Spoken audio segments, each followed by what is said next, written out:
ನಮಸ್ಕಾರ, ನೀವು ನೋಡ್ತಾ ಇದ್ದೀರಾ ಜನತಾ ಟಿವಿ. ನಾನು ನಿಮ್ಮ ಆಂಕರ್ ಲಾವಣ್ಯ. ಇತ್ತೀಚೆಗೆ ಭಾರತೀಯ ಜನತಾ ಪಕ್ಷಕ್ಕೆ ಅಂದ್ರೆ ಬಿಜೆಪಿಗೆ ಮಾಜಿ ಐಎಎಸ್ ಅಧಿಕಾರಿ ಕೆ ಅಣ್ಣಾಮಲೈ ರಾಜೀನಾಮೆಯನ್ನ ನೀಡಿದ್ರು.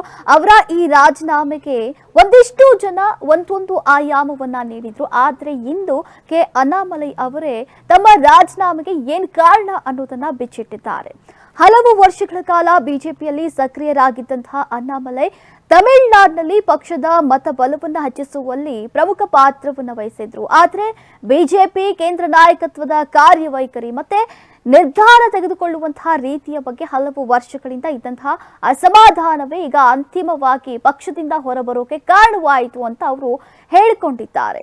India today Tamil Nadu round table ಕಾರ್ಯಕ್ರಮದಲ್ಲಿ ಮಾತನಾಡಿದಂತಹ ಕೆ ಅಣ್ಣಾಮಲೈ ಅವರು ಭಾರತದ ಅಭಿವೃದ್ಧಿ ಹಲವು ನಿರ್ದಿಷ್ಟ ರಾಜ್ಯಗಳಿಗೆ ಮಾತ್ರ ಸೀಮಿತ ಆಗಬಾರದು, ಭಾರತದ ಅಭಿವೃದ್ಧಿ ಮಾದರಿ ಬದಲಾಗಬೇಕು ಅಂತ ಅವರು ಹೇಳಿದ್ದಾರೆ. ಇನ್ನು ಬಿಜೆಪಿಯ ನಿರ್ಧಾರಗಳು ದಿನದಿಂದ ದಿನಕ್ಕೆ ಹೆಚ್ಚು ದೆಹಲಿ ಕೇಂದ್ರೀಕೃತವಾಗ್ತಾ ಇರುವುದು ದುರಾದೃಷ್ಟಕರ ಅಂತ ಅಣ್ಣಾಮಲೈ ಅವರು ಟೀಕಿಸಿದ್ದಾರೆ. ಇನ್ನು ರಾಜ್ಯಗಳ ರಾಜಕೀಯ ವಾಸ್ತವತೆಯನ್ನ ರಾಷ್ಟ್ರ ಮಟ್ಟದ ದೃಷ್ಟಿಕೋನದಿಂದ ಮಾತ್ರ ಅರ್ಥೈಸೋಕೆ ಸಾಧ್ಯವಿಲ್ಲ.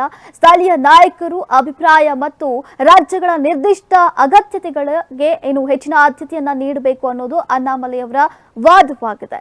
ಇನ್ನು ತಮಿಳುನಾಡಿನಲ್ಲಿ ಬದಲಾವಣೆಯ ವಾತಾವರಣ ಇತ್ತು. ವಿಶೇಷವಾಗಿ ಯುವ ಜನರು ಬದಲಾವಣೆಯನ್ನ ಬಯಸ್ತಾ ಇದ್ರು. ಆದ್ರೆ ಧ್ವನಿಯನ್ನ ಪಕ್ಷದೊಳಗೆ ಸಮರ್ಪಕವಾಗಿ ಕೇಳಿಸಿಕೊಳ್ಳೋಕೆ ಸಾಧ್ಯವಾಗಲಿಲ್ಲ ಅಂತ ಅಣ್ಣಾಮಲೈ ಅವರು ಹೇಳಿದ್ದಾರೆ. 2024ರ ಲೋಕಸಭಾ ಚುನಾವಣೆಗೆ ಮುನ್ನ ಅಣ್ಣಾಮಲೈ ಅವರು ತಮಿಳುನಾಡಿನಲ್ಲಿ ಸುಮಾರು 1700 ಕಿಲೋಮೀಟರ್ಗಳ ಪಾದಯಾತ್ರೆಯನ್ನು ನಡೆಸಿದ್ರು.